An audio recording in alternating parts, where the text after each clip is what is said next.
Hare Krishna, Ram Ram Ram Ram Hare Hare Krishna Hare Krishna Krishna Krishna Hare Hare Ram Ram Ram Ram Hare Hare Krishna Hare Krishna Krishna Krishna Hare Hare Ram Ram Ram Ram Hare Hare Hare Krishna Hare Krishna Krishna Krishna Hare Hare Ram Ram Ram Ram Hare Hare Krishna Hare Krishna Krishna Krishna Hare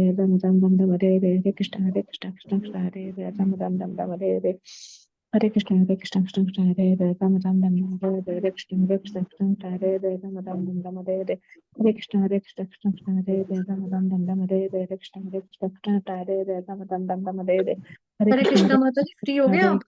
Ram Hare Hare Hare Krishna Hare Krishna Krishna Hare Ram Ram Hare Hare Hare Krishna Hare Krishna Krishna Hare Hare Ram Ram Ram Ram Hare Hare Hare Krishna Hare Krishna Krishna Krishna Hare Hare Ram माता Ram जी बस 2 minute. Hare Krishna Krishna Hare ठीक है माता जी। Ram Ram Hare Krishna Hare हरे Krishna Hare Krishna Krishna Hare Krishna Hare Krishna Krishna Hare Ram Ram हरे कृष्णा, आप सभी भक्तजनों का स्वागत है आज के सत्र में। तो सत्र का शुभारंभ हम पहले जगत गुरु श्रील प्रभुपाद जी की आज की डेली कोट के साथ करेंगे। तब तक माता जी फ्री हो जाएंगे, वो करवा देंगे, फिर पढ़ा देंगे आगे, ठीक है? तो समय फिर बढ़ता है ना, 6:48 हो गया। आज है 14 अगस्त और स्क्रीन पर आपके सामने आज का प्रभुपाद जी का कोट है। पति और पत्नी साथ में मरते हैं क्योंकि उनमें आसक्ति है। इस आसक्ति के कारण अगले जन्म में पत्नी पति बनेगी और पति पत्नी बनेगा और इस प्रकार वे पुनः जन्म लेंगे। हरे कृष्णा।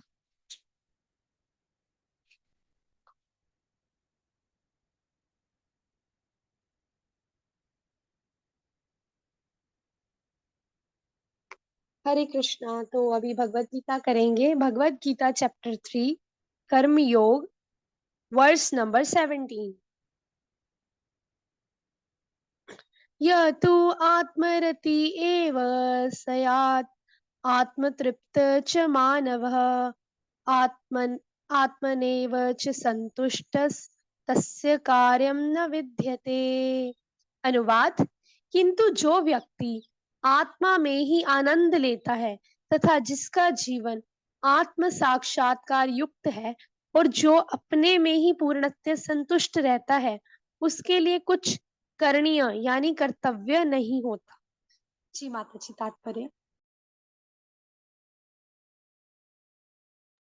तात्पर्य जगत गुरु श्रील प्रभुपाद द्वारा श्रील प्रभुपाद की जय। जो व्यक्ति पूर्णतः कृष्ण भावना भावित है और अपने कृष्ण भावनामृत के कार्यों से पूर्णतः संतुष्ट रहता है, उसे कुछ भी कर्म नहीं करना होता। कृष्ण भावना भावित होने के कारण उसके हृदय का सारा मैल तुरंत ही धुल जाता है, जो हजारों हजारों यज्ञों को संपन्न करने पर ही संभव हो पाता है। इस प्रकार चेतना के शुद्ध होने से मनुष्य परमेश्वर के साथ अपने संबंध के प्रति पूरी तरह से आश्वस्त हो जाता है। भगवत कृपा से उसका कार्य स्वयं प्रकाशित हो जाता है, अतएव वैदिक आदेशों के प्रति उसका कर्तव्य निशेष रह जाता है। ऐसा कृष्ण भावना भावित व्यक्ति कभी भी भौतिक कार्यों में रुचि नहीं लेता और ना ही उसे सुरा सुंदरी अन्य प्रलोभनों में कोई आनंद मिलता है। मैंने बहुत स्पीड से पढ़ा बिकॉज ऑलरेडी 5 मिनट कम 7 बचे हैं। माता जी पढ़ा दो जल्दी से, जी माता जी। आप ही पढ़ा के हरे आप ही कृष्णा। बैठ तो कर देना, ठीक है? मेरा दूसरी क्लास भी है ना, बुधवार आज। जी मैं जी इधर वेट ठीक ही है कर रही जी। थी तब से। बाय।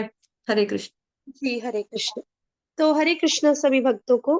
तो आज का जो वर्ष है उसमें जो कृष्ण भगवान है आगे कंटिन्यू करते हुए कह रहे हैं कि जो व्यक्ति आत्मा में ही आनंद लेता है, मतलब जिसका जीवन आत्म साक्षात्कार युक्त है, जिसको आत्म साक्षात्कार हो गया है ना, आत्म साक्षात्कार हो गया मतलब रियलाइजेशन हो गया कृष्ण कृष्ण का, भक्ति का, ठीक है, आत्म साक्षात्कार सेल्फ रियलाइजेशन हो गया और आत्मा में ही आनंद लेता है, मतलब जिसको भौतिक वस्तुएं, भौतिक चीजों, इंद्रिय तृप्ति, इन सब की कोई आशा ही नहीं है, इन सब चीजों में है ही नहीं, जो वो क्या कहता है, और वो अपने आप में संतुष्ट रहता है, मतलब फुल्ली सेटिस्फाइड है। ये नहीं कि एक सेकेंड, ये नहीं कि वो भौतिक चीजों से विचलित होता है या उसका मन भटकता है ना, उसका मन स्टेबल नहीं रहता है ना, वो क्या है, संतुष्ट है, फुल्ली सेटिस्फाइड है।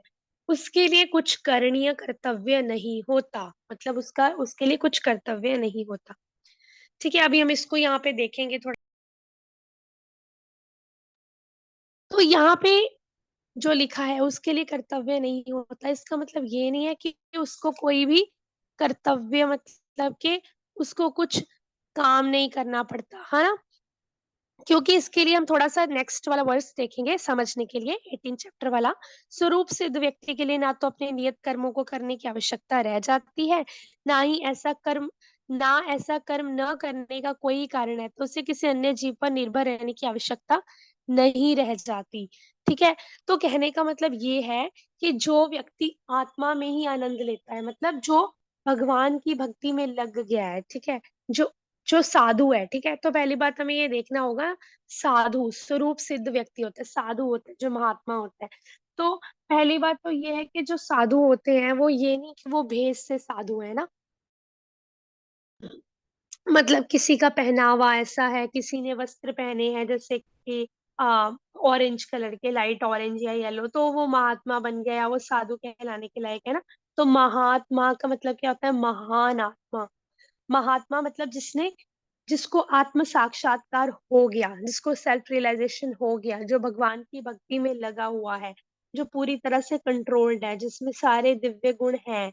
दिव्य गुण मतलब जो होने चाहिए साधु पुरुष में, जो महात्मा में होने चाहिए, वो सब गुण है ना? वही असल में जो है महात्मा या साधु कहलाने के लायक है। तो पहनावे के ऊपर जो है हम कभी भी साधु या महात्मा को जो है जज नहीं कर सकते, ठीक है? तो उसी तरह क्या बता रहे हैं भगवान श्री कृष्ण, उसको मतलब उसको जो भी काम होते हैं ना, काम उसको करने की जरूरत नहीं रह जाती। करणीय कर्तव्य नहीं होता मतलब भौतिक कर्तव्य जो करते हैं हम, ड्यूटीज निभाते हैं, उसको वो सिर्फ करने की जरूरत नहीं रह जाती। क्यों? क्योंकि वो आत्मा में ही आनंद लेता है, आत्मा में ही मतलब क्योंकि वो सेल्फ रियलाइजेशन हो गया उसको, है ना, आत्म साक्षात्कार हो गया, और क्योंकि वो फुल्ली सेटिस्फाइड है। तो कहने का मतलब ये है कि जो कृष्ण भावना भावित है, मतलब जो कृष्णा कॉन्शियस व्यक्ति है, पूरी तरह से, पूर्णत्य का मतलब होता है पूरी तरह से, फुल्ली, मतलब उसका जो हर एक कार्य है ना, हर एक जो उसकी ड्यूटी है, वो भगवान श्री कृष्ण से रिलेटेड है, भगवान श्री कृष्ण से कनेक्टेड है।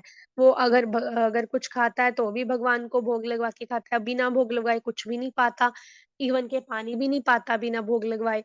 और अगर कुछ भी है उसके पास, लाइक कहने का मतलब ये है कि अगर वो कुछ करता भी है, जीवा से कुछ बोलता भी है, तो वो कृष्ण के बारे में बोलता है, भगवान के बारे में, राम के बारे में बोलता है, कथा करता है, कृष्ण कथा करता है, उनके बारे में ही कानों से श्रवण करता है, सुनता है। उसके अंदर जो भी सब गुण है उसको भी भगवान की भक्ति में लगाता है, ठीक है, दूसरों के प्रति क्षमा है, दया है, सब कुछ है। मतलब क्यों? क्योंकि वो सबको भी कृष्ण का क्या मानता है? अंश मानता है ना। तो कहने का मतलब ये कौन है जो पूरी तरह पूर्णत्य कृष्ण भावना भावित है, और कृष्ण भावनामृत के कार्यों से संतुष्ट रहता है। मतलब उसको बाकी सब चीजों की जरूरत नहीं पड़ती, ये कहीं और जाना पड़े, कुछ और काम करना पड़े, कुछ और कर्म करना पड़े, केवल और केवल भक्तिमय कार्यों से, मतलब जो कृष्ण की प्रसन्नता के लिए कार्य होते हैं ना, कृष्ण भगवान की खुशी के लिए जो कार्य होते हैं, उसी में ही वो क्या रहता है? सेटिस्फाइड रहता है। उसको और चीज कुछ करने की जरूरत नहीं रहती, या और कहीं जाने की, और कोई कर्म करने की जरूरत नहीं रहती। वो कौन से कर्म तो करता है, कौन से कर्म करता है, लेकिन कृष्ण की खुशी के लिए, कृष्ण से कनेक्टेड चीजें करता है। तो उसको कोई नियत कर्म नहीं करना। नियत कर्म कहने का मतलब ये नहीं है कि वो वेला बैठा रहे, चुप करके बैठा रहे, कुछ बोले ना, कुछ करे ना, इसका मतलब ये नहीं है, ठीक है? इसको बिल्कुल भी मिसअंडरस्टैंड नहीं करेंगे।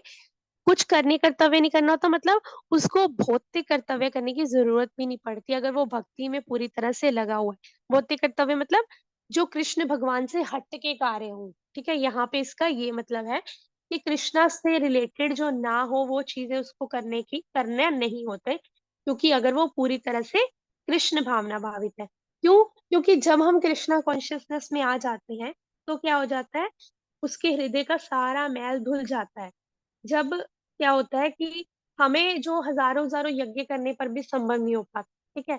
अभी अगर हम इतने यज्ञ करते रहे, सब कुछ करते रहे, मतलब सकाम कर्म भी करते रहे, दूसरों को लिए हॉस्पिटल खुलवा रहे हैं, ठीक है, गरीबों को भोजन दे रहे हैं, रास्ते पर बैठे जो लोग होते हैं उनको पढ़ा रहे हैं, उनके लिए हॉस्पिटल खुलवाए हैं, सब कुछ, सब फैसिलिटीज कर रहे हैं, पूरा सब कर्म कर रहे हैं, सब तरह के सकाम कर्म। लेकिन अगर हम भक्ति में ही नहीं है, है ना, तो क्या है, तब तक हमारा जो मन है, हमारा हृदय है, हमारी बुद्धि है, वो शुद्ध ही नहीं हो सकती, पवित्र ही नहीं हो सकती। क्यों? क्योंकि हम तो हम मतलब सब कुछ कर रहे हैं, सब तरह के कर्म कर रहे हैं, काम कर्म कर रहे हैं ताकि भगवान भी इससे खुश हो जाएँ। लेकिन उससे भगवान कैसे खुश होंगे जब हम भगवान के लिए कार्य नहीं कर रहे। मतलब हम अपनी आत्मा का ही उद्धार नहीं कर रहे, हमें आत्म साक्षात्कार ही नहीं हुआ, है ना? आत्मा आत्म साक्षात्कार का मतलब ही आप देखोगे आत्म आत्म मीन्स आत्मा का ही जब हमें रियलाइजेशन हो जाए कि हमें किसके लिए कार्य करना है, अपनी आत्मा के लिए। ठीक है, अपने शरीर के लिए तो हम कितना ही कार्य करते हैं, शरीर को खाना भी देते हैं, शरीर के लिए कपड़े भी पहनाते हैं, शरीर से पैसा भी कमाते हैं, है ना? शरीर को सजाते भी हैं, मतलब नहलाते भी हैं, रोज सुबह उठ के नहाते हैं अच्छे तरह, है ना? खुद को धुलते हैं, ठीक है? मतलब देखोगे आप 24 घंटे हम शरीर के लिए ही कार्य करते हैं, खाना-पीना, सोना, सोते भी हैं ताकि हमारी बॉडी पेन ना हो, है ना? बॉडी बॉडी सही रहे, हमारी एनर्जी लेवल्स हाई रहे। तो देखा जाए तो हम बॉडी के लिए कार्य करते हैं, लेकिन आत्मा का फूड क्या है? आत्मा किससे खुश हो जाती है? केवल जब हम भगवान की भक्ति में लगते हैं, जब हम हरि नाम लेते हैं, जब हम प्रसादम पाते हैं, तो हमारी जो आत्मा है वो तृप्त होती है। तो भगवान श्री कृष्ण यही कह कि जिसको आत्म साक्षात्कार हो गया, है ना? और जो पूरी तरह संतुष्ट है, कृष्ण भावना भावित में ही, कृष्णा कॉन्शियसनेस में ही, कृष्ण के लिए कार्य करके ही प्रसन्न है, उसके लिए कोई कर्तव्य नहीं होता। मतलब उसको कृष्ण से हटके कोई जो कृष्ण के अलावा जिसमें कृष्ण ना हो वो वाला कार्य करने की जरूरत ही नहीं पड़ती। मतलब उसको जितने मर्जी यज्ञ है, जो बड़े-बड़े यज्ञ हैं, बड़ी-बड़ी चीजें हैं, वो सब करने की जरूरत ही नहीं पड़ती क्योंकि कृष्ण कॉन्शियसनेस होने पर ही उसका हृदय का सारा मैल धुल जाता है। उस जो इतने बड़े-बड़े यज्ञ करने पर भी संभव नहीं हो पाता। तो हमें भी इससे हमें क्या शिक्षा मिलती है? इससे हमें ये शिक्षा मिलती है कि हमें क्या करना है, जब हम एक बारी भगवान की भक्ति में लग गए, हम एक बारी भगवान कृष्ण से कनेक्टेड हो गए और अपने हर एक कार्य को, ठीक है, हर एक कार्य को, हर एक चीज़ को हमने भगवान श्री कृष्ण से कनेक्ट कर लिया, तो हमें बाकी के कर्तव्य नहीं करने होते। बाकी के कर्तव्य मतलब ना ही हमें सकाम कर्म करने की ज़रूरत है, ना ही हमें देवताओं को लिए स्पेशल एफर्ट्स करने की ज़रूरत है, ठीक है? वो सब कर्तव्य हमें करने की ज़रूरत नहीं है। इसका मतलब यही है कि हमें कृष्ण से हट के जो भी चीज़ें होती हैं, वो करने की ज़रूरत ही नहीं पड़ेगी, अगर हम पूरी तरह आत्मा में ही आनंद लेंगे। मतलब आत्मा के उद्धार के लिए सोचेंगे और कृष्ण भक्ति करेंगे, तो ना हमें सकाम कर्म करने की ज़रूरत है, ना हमें ऐसे कर्तव्य करने की ज़रूरत है कि हम दूसरों के लिए करें, ना हमें भौतिक कर्तव्य जिसमें हम अलग-अलग तरह के रस्मों-रिवाज़ करते हैं देवताओं के लिए, है ना? इसको भी देवता को खुश करना है, उस देवता को भी खुश करना है, ये सब करने की भी हमें बिल्कुल भी ज़रूरत नहीं है क्योंकि अगर हम कृष्ण की भक्ति में लग गए तो दैट इज़ इनफ। उससे ही हमारा जो है हृदय का मैल सारा धुल जाएगा और हम जो है भगवान श्री कृष्ण के अ, भगवान श्री कृष्ण की भक्ति में लग जाएँगे, ठीक है? तो भगवान श्री कृष्ण के धाम में पहुँच जाएँगे और जब हम भगवान के धाम में जब जाएँगे तो भगवान की सेवा करने का जो है हमें वहाँ पे मौका भी मिलेगा। तो आगे क्या है कि इस तरह जब उसकी चेतना शुद्ध हो जाती है, तो मनुष्य जो है अपने संबंध के प्रति पूर्णतः आश्वस्त हो जाता है। जब जब व्यक्ति है ना, वो बाकी के कर्तव्य नहीं करेगा क्योंकि कृष्णा कॉन्शियसनेस में है ना वो, तो कृष्णा से कनेक्टेड कार्य करेगा, कृष्ण की सेवा करेगा, कृष्ण की भक्ति करेगा, दूसरों को भी कृष्ण की सेवा में लगाएगा, कृष्ण का प्रचार करेगा। तो ये सब जब कार्य वो करता है ना? तो क्या होता है उसकी चेतना भी शुद्ध हो जाती है, हमारी जो कॉन्शियसनेस है वो पवित्र हो जाती है ना?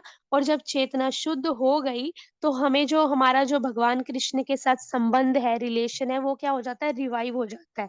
मतलब क्योंकि हम कृष्ण भगवान को भूले हुए हैं ना इतने टाइम से भूले हुए हैं, हम यहाँ पे आ गए हैं, माया में फँस गए हैं, है ना? 3 माया के जो गुण हैं उसमें फँस गए हैं, तमोगुण, रजोगुण, सतोगुण उसमें फँस के हम कृष्ण को भूल गए हैं, अपने संबंध को कृष्ण के साथ भूल गए हैं। ठीक है? तो हमें उसको क्या करना है रिवाइव करना है। रिवाइव करना है मतलब दोबारा से संबंध स्थापित करना है, ठीक है? जैसे कि एक बच्चा होता है तो कभी-कभी क्या होता है उस जब बच्चा बड़ा हो जाता है तो उसकी अगर उसके पेरेंट्स से कई बारी होता है डिसएग्रीमेंट हो जाता है ना, लड़ाई हो जाती है। उसके पेरेंट्स कहते हैं नहीं तुम ये वाला कोर्स करोगे, तुम इंजीनियरिंग करोगे। बच्चा कहता है नहीं, मुझे आर्टिस्ट बनना है, मैं यही करूँगा। कई बारी क्या होता है उसके रिलेशन भी खराब हो जाते हैं। तो कई कई बारी कुछ बच्चे कहते हैं ठीक है हम अलग रह लेंगे, हम अपना अलग रह के कार्य कर लेंगे, अगर आप नहीं खुश हो तो हम अपना अलग कर लेंगे। लेकिन अगर वो बच्चा दूर चला जाता है तो भी उसके पेरेंट्स जो है उसके लिए केयर करते हैं ना, उसको पैसे भेजते रहते हैं, है ना? ताकि वो अपना किराया निकाल सके, उसके लिए खाना भी भेजते रहते हैं। तो क्या करना है, तो बच्चा भी जो है जब हम बच्चे जैसे है ना, तो हम क्या है, हम भूल गए हैं अपने संबंध को।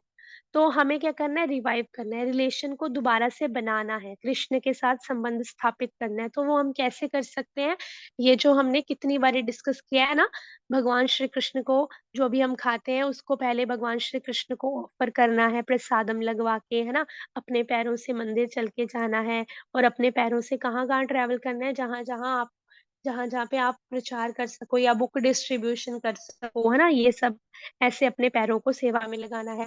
हाथों को भगवान के लिए भोग बनाना है, हाथों से माला करनी है, और क्या करना है, भोग लगवाना है भगवान को, दान करना है हाथों से, ठीक है? जीवा से प्रसादम पाना है, जीवा से हरि नाम लेना है, आँखों से भगवान के दर्शन करने हैं, नाक से भगवान के चरणों में चढ़े हुए तुलसी पत्र फूलों को सूंघना है, ठीक है?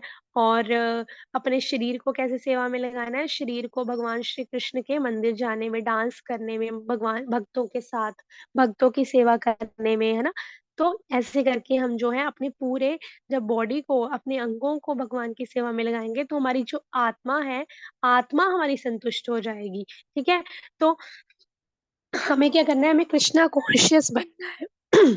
आगे क्या है, भगवत कृपा से उसका कार्य स्वयं प्रकाशित हो जाता है और उसके लिए वैदिक आदेशों के प्रति उसका कर्तव्य निःशेष हो जाता है। तो जब हम ऐसे करेंगे, जब हम कृष्णा कॉन्शियस बन जाएँगे पूरी तरह, पूर्णतः, तो उससे क्या होगा, उससे हमें बाकी के सकाम कर्म, यज्ञ, ये जो बाकी के कार्य हैं वो करने की, भौतिक कार्य में हमें जो व्यक्ति होता है वो रुचि नहीं लेता, जो पूरी तरह आत्मसंतुष्ट है, पूरी तरह सेल्फ रियलाइजेशन है, जो पूरी तरह से कृष्ण से जुड़ा हुआ है, कृष्ण से कनेक्टेड है, उसको फिर भौतिक कार्यों में वो रुचि लेता ही नहीं, है ना? जैसे आप देखोगे श्री चैतन्य महाप्रभु जो जाते वक़्त हमें जो 8 श्लोक देकर गए हैं शिक्षाष्टकम के, क्या है उसमें? ना धनं ना जनं ना सुन्दरीं कवितां वा जगदीश कामये मम जन्मनि जन्मनीश्वरे भवताद् भक्तिर् अहेतुकी त्वयि। ना धनं ना जनं ना सुन्दरीं, है ना?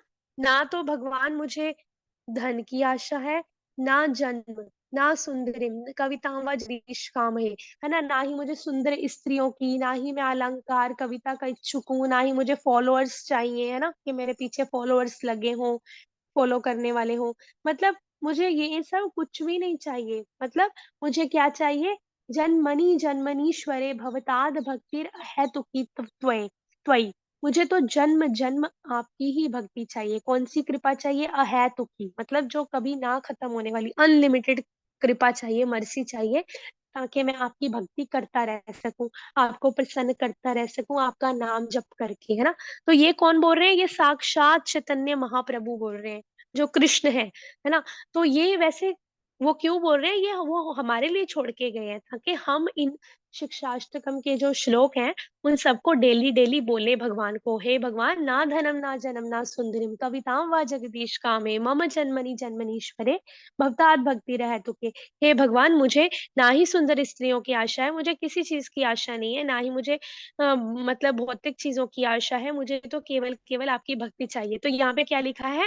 यही चीज़ की बात हो रही है कि ऐसा कृष्ण भावना भावित व्यक्ति भौतिक कार्यों में रुचि नहीं लेता, और उसे सूरा, सुंदरी और अन्य प्रलोभनों में कोई भी आनंद नहीं मिलता। तो जो आत्म साक्षात्कार है, चैतन्य महाप्रभु कहते हैं फुल्ली, पूरी तरह से कृष्ण कॉन्शियस थे, है ना? चौबीसों घंटे उनकी जो जीवा है उसपे कृष्ण का नाम रहता था, कृष्ण का कीर्तन करते थे, है ना? और डांस करते रहते थे भगवान की भक्ति में, ठीक है? भगवान के लिए कथा करते थे, भगवान के लिए भागवतम पढ़ते थे, सुनते थे अपने डिसाइपल्स के साथ बैठ के। तो वही क्या है, वही हमारे लिए बताया गया है कि हमें क्या करना है, पूरी तरह से कृष्ण भावना भावित होना है। उसके लिए फिर हमें अन्य कर्तव्य, मतलब बड़े-बड़े यज्ञ, सकाम कर्म, देवी-देवताओं को प्रसन्न करने, ये सब कर्तव्य करने की ज़रूरत ही नहीं रह जाएगी। ठीक है? तो आई होप आप सब जो है आज का वर्ड्स अच्छे से समझ गए होंगे। क्योंकि छोटा ही था। और पर इसका जो मतलब है कहने का यही था कि बाकी कर्तव्य नहीं करने होते, मतलब ये नहीं कि वेला हाथ पे हाथ रख के बैठ जाए या मेडिटेट करने लग जाए, योगी बन जाए, इसका मतलब वो बिल्कुल भी नहीं है। बाकी कर्तव्य मतलब कृष्ण से हटके जो अन्य कर्तव्य होते हैं उसको वो करने की जरूरत पड़ती नहीं। जैसे कि आप देखोगे कि आप सबने कृष्णा देखा होगा। कृष्णा वो देखिए कृष्णा मूवी, उसमें क्या एनिमेटेड जो आई थी, वो भागवतम से ही बनाई थी उन्होंने, कृष्ण लीला से। तो उसमें क्या था कि कृष्णा जो है इंद्र के लिए यज्ञ करते हैं, मतलब ये तो कृष्ण लीला बुक में ही है भागवतम के लिए। तो जो सभी जो वृंदावन वासी थे वो क्या करते थे, वो इंद्र के लिए यज्ञ करते होते थे ना।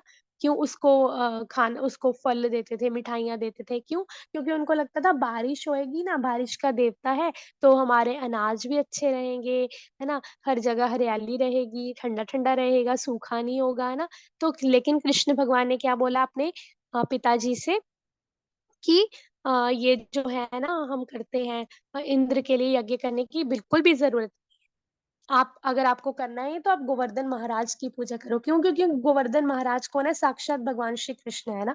तो उन्होंने कहा कि अगर आपको करना ही है तो मतलब देवी देवताओं को आपको अलग से प्रसन्न करने की कोई भी जरूरत नहीं है, आप उनके लिए अलग से यज्ञ मत करो। क्योंकि अगर आप भगवान की भक्ति में लगे हो तो आपको किसी भी देवता को अलग से प्रसन्न करने की जरूरत नहीं है, मतलब अलग से कोई कर्तव्य शेष रह ही नहीं जाता। अलग से कोई कर्तव्य करने की जरूरत है ही नहीं अगर आप भगवान की भक्ति में लगे हो। ठीक है। तो यही इसका मतलब है कि आत्म साक्षात्कार हो गया जिसको पूरी तरह से संतुष्ट है कृष्ण भगवान की भक्ति में, कृष्ण भगवान को, भगवान के लिए ही सेवा कर रहा है, क्या है वो? अनन्य भक्ति कर रहा है। अनन्य भक्ति मतलब अन्य किसी और की नहीं, केवल कृष्ण की कर रहा है। तो उसके लिए कोई और कर्तव्य करने की जरूरत नहीं रह जाती। तो हरे कृष्णा सभी भक्तों को पांचांग प्रणाम।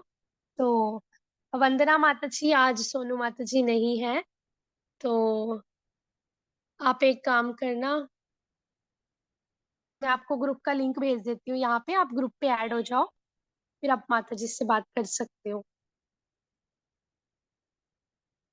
तो ठीक है, सभी भक्तों को हरे कृष्णा पंचांग प्रणाम। मैं यहाँ पे लिंक शेयर कर देती हूँ ग्रुप का।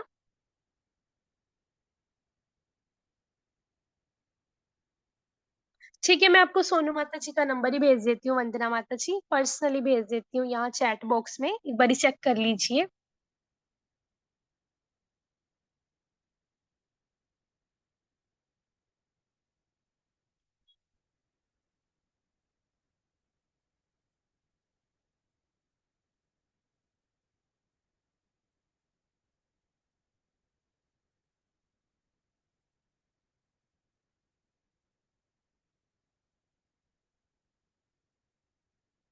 ठीक है माता जी, मैंने आपको माता जी का नंबर भेज दिया, आप स्क्रीनशॉट ले लेना, फिर आप उनसे बात कर लेना जो भी आपको करनी है। तो ठीक है, सभी को यहाँ पे क्लास जो है वाइंड अप करते हैं। हरे कृष्णा, सभी को पंचांग प्रणाम। श्रील प्रभुपाद की जय।